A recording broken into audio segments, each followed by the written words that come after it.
pessoal, sejam bem-vindos a mais um vídeo e hoje eu trago para vocês relatos do Reddit No Sleep. Vamos lá? Queria nunca ter aberto a caixa do meu pai. Quando meu pai morreu, ele me deixou sua caixa. Uma parte de mim deseja que ele não tivesse, mas a verdade é que eu sabia que um dia ela seria minha. Ele sempre disse que seria como uma herança terrível, como um fardo que ele passaria adiante, de uma forma ou de outra. Mesmo na morte, ele estava certo. Pai não era o tipo de homem que você escreve elogios carinhosos. Ele não era o tipo que você lembrava com nostalgia afetuosa ou então um sorriso suave em reuniões familiares. Ele era o tipo de homem sobre quem você sussurrava atrás de portas fechadas e rezava com tudo que você tinha para que ele mudasse antes de que fosse tarde demais. Ele tinha um jeito de pairar sobre tudo, controlando tudo. Nossa casa, nossas vidas, minha infância. E quando ele não estava pairando ou controlando, ele estava mais. Ele tinha um jeito de pairar sobre tudo, controlando tudo. Nossa casa, nossas vidas, minha infância. E quando ele não estava pairando ou controlando, ele estava observando tudo, sempre. É sua herança, ele dizia com os dedos roçando a caixa de madeira escura, como se estivesse viva. Um dia você vai entender o porquê. Mas eu nunca entendi, nem quando criança, nem adulta. Não até a caixa ser entregue a mim, fria e pesada na funerária. Deixa isso, meu marido, Rob disse. Quando eu a trouxe para casa, sua voz estava suave, como se ele estivesse preocupado que quebraria algo se falasse muito alto. Eu não posso, eu disse. Eu queria poder, mas é minha. Ela ficou na mesa da sala do jantar por dias. Ellie, nossa filha de 6 anos, perguntava sobre ela constantemente, seus olhos curiosos brilhando como se fosse um tipo de baú do tesouro. É um tesouro? Ela perguntou, inclinando a cabeça. Não, eu disse muito rápido, um pouco ríspido demais. É só algo que o vovô queria que eu tivesse. Ellie não insistiu, mas eu podia sentir seu olhar pairando sobre a caixa. Não era a maneira como ela olhava, curiosa, inocente, mas algo na maneira como seus olhos demoravam, como se ela pudesse ouvir seus sussurros também. Eu não contei a ela, mas eu podia sentir a maneira como a caixa parecia olhar para ela, como se soubesse que ela estava lá. Nós nunca falamos sobre isso diretamente, mas quando o sol se punha e a casa se instalava em seu silêncio usual, sufocante, eu podia ouvi-lo novamente, os murmúrios suaves, quase imperceptíveis vindo da caixa, puxando as bordas da minha mente, como uma coceira sob a pele que você simplesmente não consegue coçar. Eu não a tinha tocado em meses naquele ponto. Eu não usara, mas todas as noites os sussurros ficavam mais altos, até que era tudo que eu conseguia ouvir, meus nervos desfiados como as bordas de um tecido velho, estalando de tensão. Ellie não tinha notado, ou talvez ela não se importasse, mas era tudo que eu conseguia pensar. As sombras cresciam, mais longas, mais escuras, e a caixa parecia puxá-la para dentro com ela. Eu comecei a acordar com um cheiro de madeira velha, como algo em decomposição. E eu podia jurar que o ar ao redor dela ficava mais frio a cada noite. Uma noite os sussurros ficaram agudos, como milhares de agulhas pressionando meu crânio. Eu não queria abri-la, mas eu não conseguia me ajudar. Eu tinha que saber. Eu tinha que saber o que ele me deixou, o que ele deixou para trás. Eu cedi, eu abri. E dentro havia nada. Não vazio exatamente. O interior escuro parecia mais profundo do que deveria, como se estendesse para algum vazio sem fundo. Olhar para dentro fez meu estômago se revirar, mas o que me fez prender a respiração foi o cheiro. Fraco, mas inconfundível. Cigarros Pall Mall Sword, whisky de Malt Single, meu pai. Eu bati a tampa com força, mas a caixa não ficou quieta. Então, alguns dias depois eu ouvi. Ellie me acordou no meio da noite chorando por um homem em seu quarto. Que homem? Eu perguntei. Ligando a luz, meu coração batendo forte no peito. O de rosto pálido, ela sussurrou, sua voz quase inaudível enquanto ela apontava para o canto. Não havia ninguém lá. Mas quando eu me abaixei para confortá-la, percebi um movimento mais sutil pelo canto do olho. Uma figura fina e incolor, desaparecendo no corredor. Então veio o leve cheiro de cigarros, whisky e suor. Eu não podia dizer em voz alta, mas eu sabia quem ela tinha visto. Rob disse que era apenas um pesadelo, mas Ellie não era a única a vê-lo. O homem de rosto pálido apareceu no corredor ao pé da minha cama, refletindo no espelho quando eu me virei. Ele não estava lá, apenas lá, ele permaneceu, seus olhos vazios encontrando os meus, sua presença cutucando algo profundamente dentro de mim, algo que eu pensei ter enterrado há muito tempo. Eu pude sentir, então, a sombra de algo que eu não conseguia superar, algo que eu pensei ter deixado para trás, a doença do meu pai. Uma noite, quando Rob estava trabalhando até tarde e ele estava dormindo, eu abri a caixa de novo. Eu não sei o que eu esperava, talvez encontrar uma maneira de fazer parar. Eu queria incepcioná-la, ver se havia algo que eu tinha perdido, mas dessa vez havia algo dentro. Uma foto, era de mim. Com 8 ou 9 anos de idade, a mão do meu pai estava no meu ombro, mas não parecia a mão dele, era pálida, fina e ossuda, se enroscando em mim como se pertencesse a algo que não pertencia a esse mundo. Eu virei a foto, escrito no verso, em sua letra trêmula estavam as palavras: ele está sempre observando, você não pode escapar dele. A caixa não guardava apenas memórias, ela guardava um pedaço da doença do meu pai, o peso de todas as coisas que eu não conseguia explicar quando criança, mas agora sentia com perfeita clareza. O homem de rosto pálido não era um estranho, ele era a sombra de algo que meu pai havia deixado entrar, ou talvez algo que ele era. Ellie começou a acordar mais vezes, chorando pelo homem em seu quarto. Ele está com raiva, ela disse uma noite, sua vozinha tremendo. Ele diz que tenho que ir com ele para algum lugar secreto, mas... e que não vai doer. Não, eu sussurrei. Eu sussurrei abraçando-a forte, enquanto o peso das palavras esmagava meu peito. Ele está mentindo, mas eu sabia a verdade. A caixa não apenas passou, ela infectou. A doença do meu pai tinha sido passada para mim, e agora estava tentando levar minha filha. Naquela noite, eu carreguei a caixa para o quintal. O ar estava frio. O homem de rosto pálido estava esperando, parado, logo além das linhas das árvores. Seus olhos vaziam e encontravam os meus, sua boca se contraindo como se estivesse tentando sorrir. Você não pode destruí-la, ele disse, sua voz como folhas secas raspando no asfalto. Eu não respondi. Em vez disso, eu abri a caixa pela última vez. Lá dentro eu vi cada momento que eu tinha enterrado. Às vezes eu tinha me convencido que era mal entendidos ou sonhos. Sua mão no meu ombro. Coxa. O silêncio que me dissera para guardar. Eu olhei para o rosto do homem pálido.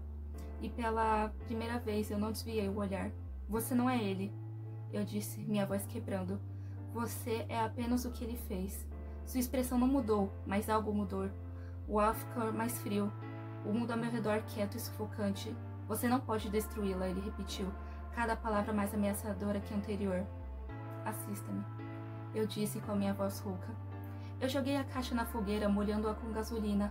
O homem de rosto pálido se aproximou, seus olhos vazios e arregalados, mas eu não me importei. Eu risquei o fósforo, e quando as chamas se apoderaram da caixa, eu ouvi falar pela última vez. Você não pode queimá-la. Eu olhei para cima e ele tinha ido embora. Ellie não acordava chorando mais. A casa parecia mais leve, mais quente, mas às vezes, tarde da noite, eu ainda sinto um leve cheiro de cigarros e uísque, misturado com suor. É fugaz, mas o suficiente para me lembrar.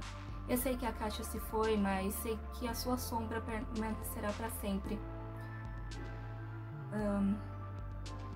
Os segredos do meu pai não morreram com ele, e a sua doença não é algo que você pode simplesmente deixar queimar completamente. Mas eu vou ser condenada se eu deixar que isso toque nela. Recebi uma mensagem de voz da minha esposa. Ela morreu há 10 anos. Quando a primeira mensagem de correio de voz chegou, eu estava no meio do jantar, passando os canais de notícia na TV sem prestar muita atenção. A tela do meu celular acendeu, e eu mal percebi. Ligações de spam faziam parte da minha rotina, mas dessa vez não era um golpe. Era uma mensagem de um número que eu não via há mais de uma década. Era ela. Oi, sou eu. Eu sei que isso vai parecer estranho, mas você precisa ouvir com atenção. Você não pode confiar nele. A voz era inconfundível. Era Lauren, minha esposa. a mulher que eu enterrei há 10 anos atrás. Eu deixei cair o garfo, o barulho me fazendo pular. Por um segundo pensei que talvez fosse uma brincadeira, algum golpista cruel que havia encontrado a voz dela em vídeos antigos que eu tolamente havia postado nas redes sociais. Mas então eu ouvi novamente. Havia algo na maneira como ela falava, a cadência, a inflexão, a respiração no final das palavras. Não era apenas a voz de Lauren, era ela. Ela estava morta há 10 anos. Lauren era tudo para mim. Quando ela morreu, eu era apenas um casulo vagando por dias que mal consigo lembrar. Um acidente de carro a levou a mim, rápido e brutal. O motorista nunca foi encontrado. E agora a voz dela era impossível. A mensagem de voz tinha o carimbo de tempo de apenas 1 minuto antes de eu reproduzi-la. E quando tentei retornar a ligação, ela só chamava sem parar. Sem toque, sem caixa postal. Apenas um vazio sem fim. Eu vi a mensagem várias vezes, as palavras se gravando na minha mente. Você não pode confiar nele. Quem? Confiar em quem? Do que? Ela estava me alertando. No dia seguinte, no trabalho, eu estava distraído. Com a vibração do meu celular, me fazia pular. Cada voz no escritório soava como a dela. Na hora do almoço, eu não aguentava mais e dirigir para casa. Eu precisava ouvir de novo. Talvez encontrar algo que eu não havia perdido. Mas a mensagem havia sumido. Não apagada, simplesmente sumida, como se nunca tivesse existido. Sem registro de chamada, sem histórico de correio de voz, meu coração afundou. Talvez eu estivesse ficando louco, talvez a dor tivesse voltado uma década depois, roendo minha sanidade. Foi aí que a segunda mensagem de correio de voz chegou. Você precisa sair de casa. Ele está observando. Eu congelei. Meu coração batia forte enquanto eu olhava ao redor da minha sala de estar. Era o sol que entrava pelas janelas. Nada parecia fora do lugar, mas a sensação de ser observado era sufocante. Eu peguei minhas chaves e saí correndo. Eu dirigi sem rumo, por horas. A voz de Lauren tocando repetidamente na minha cabeça. Quando voltei para casa estava escuro, e a casa parecia diferente. O ar estava pesado, carregado, como os momentos antes de uma tempestade. Então, eu notei uma moldura na lareira. Era a foto favorita da Lauren de nós dois, tirada na nossa lua de mel. Eu a tinha quebrado anos atrás em um acesso de tristeza, os cacos de vidro há muito tempo varridos, mas agora ela estava de volta, inteira, perfeita. Eu estava tremendo enquanto me aproximava. Minha respiração falhou quando eu vi o bilhete escondido atrás da moldura. Ele está no porão. A adrenalina me invadiu enquanto eu pegava uma faca na cozinha e descia as escadas sorrateiramente. O porão estava frio e úmido, a única lâmpada projetando as sombras longas e assustadores.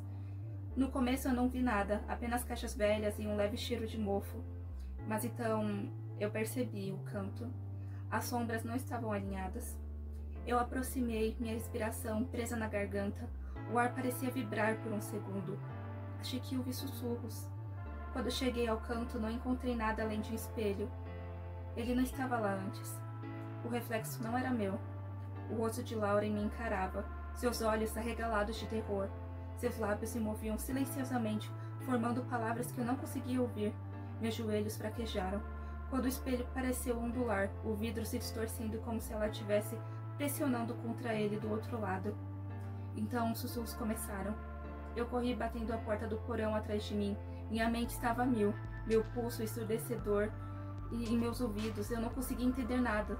Os avisos de Lauren, o espelho, as mensagens de voz, nada disso parecia real. Foi aí que meu celular vibrou. Outra mensagem de voz. É tarde demais, ele já está bem. Sou operadora do 911, mais cedo essa noite recebi uma ligação minha.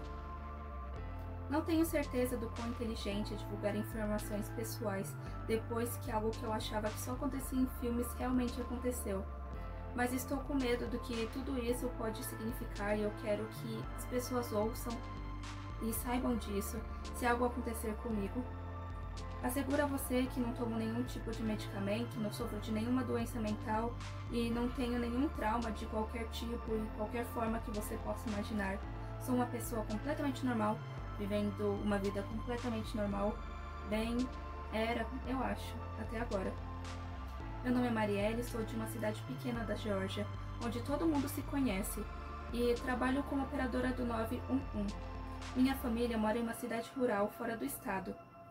E ainda não falei com eles sobre isso, com medo do que o que está acontecendo possa de alguma forma afetá-los também se eu os envolver. Ontem comecei meu turno da noite da mesma forma que faço todas as noites.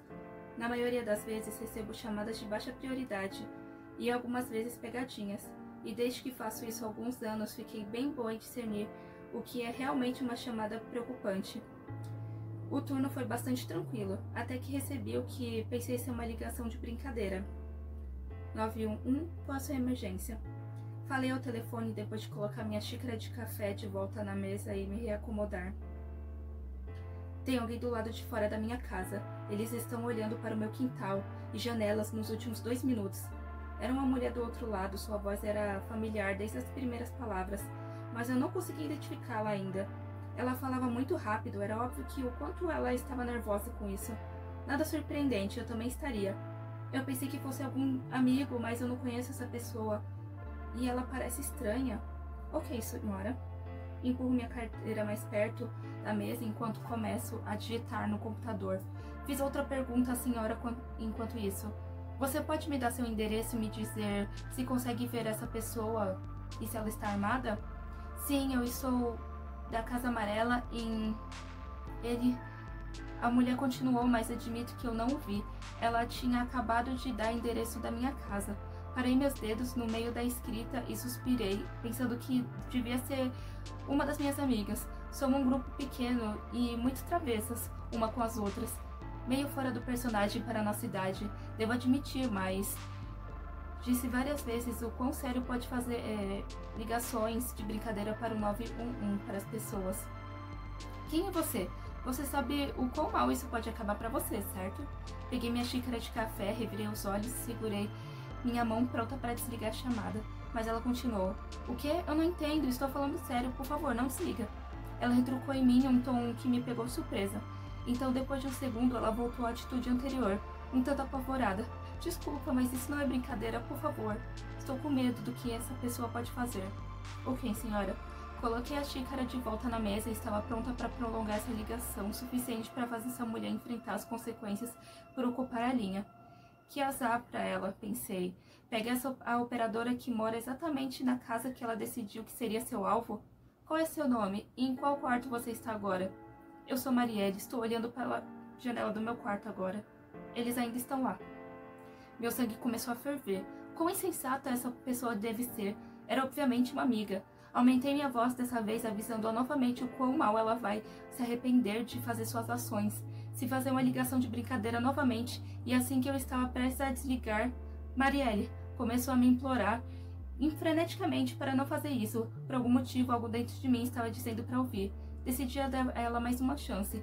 Então eu mandaria a polícia prendê-la e, no mínimo, dar-lhe uma advertência. Ok, Marielle, descreva o quarto para mim. O quê? Você me ouviu? Que cor são as cortinas? Tem alguma mobília? Lâmpadas? Me diga o que você consegue ver.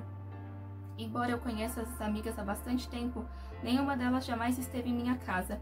Eu prefiro assim, não porque não confio nelas para entrar na minha casa, mas porque nunca gostei de ter visitas. Nem meus pais quando eu era pequena. É algo que eles tinham que passou para mim. Não tem como essa pessoa estar... as cortinas roxas. Cama de casal, uma capa acinzentada com listras brancas, um guarda-roupa e uma pequena mesa de cabeceira com abajur. Ela continuou por alguns segundos. Enquanto eu escutava, completamente atordoada, ela estava descrevendo exatamente como o meu quarto parecia. Suas próximas palavras me tiraram da confusão. Senhorita, por que a senhora está me perguntando isso? Tem alguém do lado de fora da minha casa? Eu não consegui responder imediatamente. Isso era tão surreal. Nada parecido com qualquer coisa que eu já havia experimentado nesse trabalho. Essa mulher, aparentemente chamada Marielle, que soa exatamente como eu, alegando que mora no meu endereço e está no mesmo quarto que eu, estava falando comigo. Marielle, como isso fazia sentido? Tentei manter a calma e continuar falando com ela normalmente, mas eu consegui ouvir a tremedeira na voz quando tudo que consegui murmurar foi um ok, senhora. Antes de ficar em silêncio novamente e vasculhar minha gaveta da mesa para encontrar meu telefone pessoal. Meu ex-marido havia instalado câmeras de segurança voltadas para a frente e para trás e os lados da nossa casa em diferentes ângulos, depois que algumas pessoas começaram a falar sobre o mesmo carro dirigindo em volta de suas casas várias vezes durante o dia e a noite, mas nada aconteceu. Não fazia mal ter a medida de segurança extra, mas nunca pensei que realmente teria que usá-la.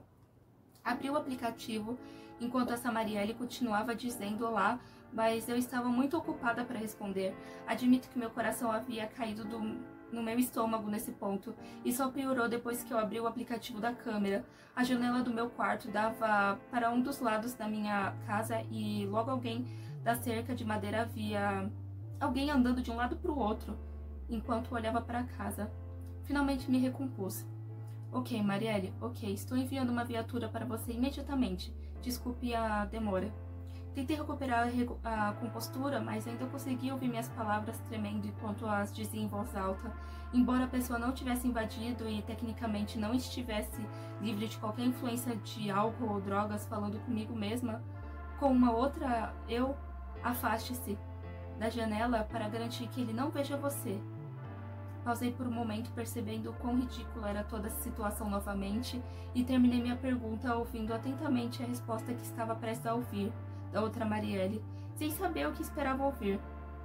Você tem alguma arma em casa que possa usar caso suas intenções se tornem malévolas?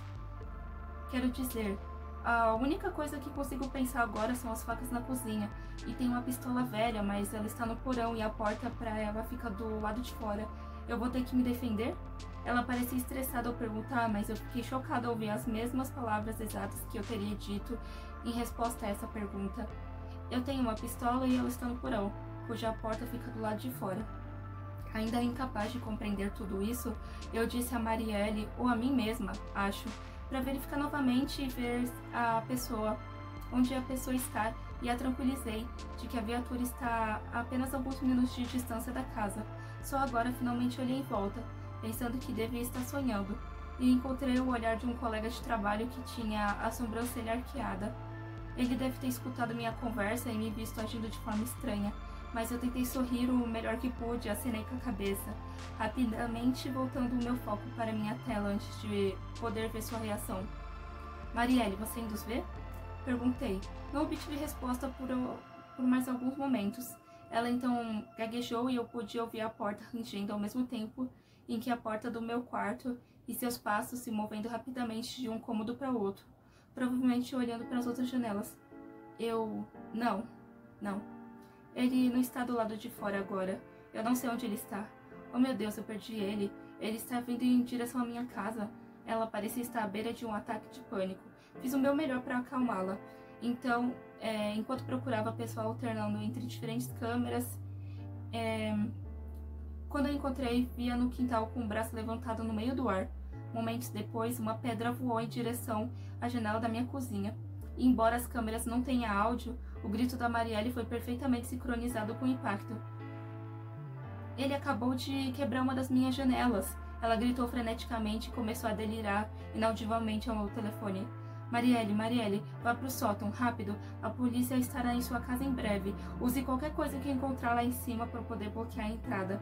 Gritei de volta, levantando a voz alto o suficiente para ofuscar a dela e provavelmente assustar meus colegas de trabalho, com um aumento repetido de decibéis. O que quer que estivesse acontecendo era real. Havia alguém do lado de fora da minha casa, que acabara de quebrar uma janela e eu estava lá dentro, com medo pela minha vida. O conselho que dei a ela era exatamente o que eu teria feito. A escotilha do sótão fica no meio do corredor, que leva a sala de estar para o meu quarto, dando a ela tempo suficiente para chegar lá e bloqueá-la.